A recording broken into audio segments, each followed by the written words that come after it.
Nobody's happy about it, but we're taking a good look, and we'll see. The relationship continues, but we'll see what happens. I know they want to negotiate, but I don't think they're ready to negotiate. Well, a Fox News alert for you. President Trump signaling that North Korea may not be ready to negotiate a denuclearization deal. This after the U.S. seized a North Korean cargo ship to enforce sanctions. Here to break it all down for us is Heritage Foundation Asia expert Olivia Enos. Thank you very much for joining us. We appreciate it. Thank you for having me on. As we begin, let's bring up the latest we know about these North Korean missile launches, their distances. The first missile test, 125 miles. The second test involving two missiles, 260 miles and 170 miles. At the same time, the U.S. launched a missile that traveled 4,200 miles. So what do you make of all of this?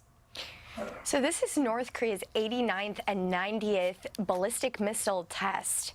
And this is coming after essentially 500 days of North Korea entirely suspending its testing.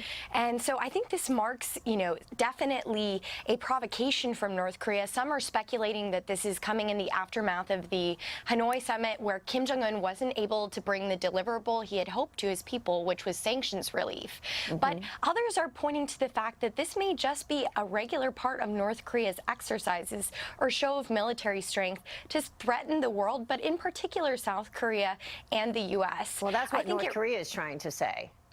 Of course. And I think it's interesting that North Korea is continuing with its provocations in spite of the fact that the U.S. has suspended its preparedness efforts or its joint military exercises with South Korea, which is, really was a mistake by the Trump administration because it makes the U.S. a whole lot less prepared in the event of some sort of crisis on the Korean Peninsula. Well, let's talk about the sanctions, though, that you mentioned, because we now have word of the U.S. seizing this North Korean ship with coal, which actually happened in April of 2018.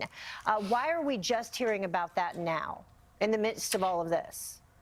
I think that the U.S. is recognizing that some of these tests may be a warning shot from North Korea and wants to emphasize something that the Trump administration has said from the beginning, which is that maximum pressure is a top priority for the administration. I think it's time for the administration to make that policy truly maximum. We've still stopped short of sanctioning, for example, Chinese banks who we know are responsible for laundering money for the North Korean regime. So I think it's really time for the Trump administration to call North Korea's bluff and really amp up the pressure. I wanted to ask you about that in terms of a message to other countries who are not actually following along with these sanctions as well, China being one of them, but also Russia, because we know that the complaint that runs alongside of this ship that we took, it says that there were multiple shipments of coal delivered from North Korea to China, as well as one instance where the ship was scheduled to make a stop at a Russian port as well. This coming on the heels, of course, of the meeting between Kim Jong-un and Vladimir Putin in Russia.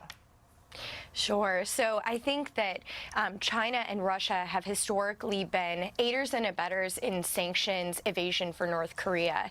And as you referenced, of course, we saw Kim Jong-un and Putin meeting just a few weeks ago. We've seen Kim Jong-un meeting with Xi Jinping multiple times.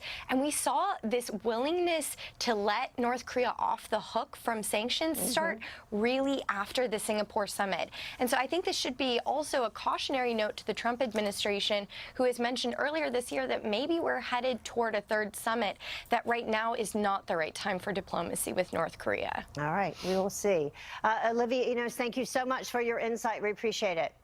Thank you. Have a good day. You too.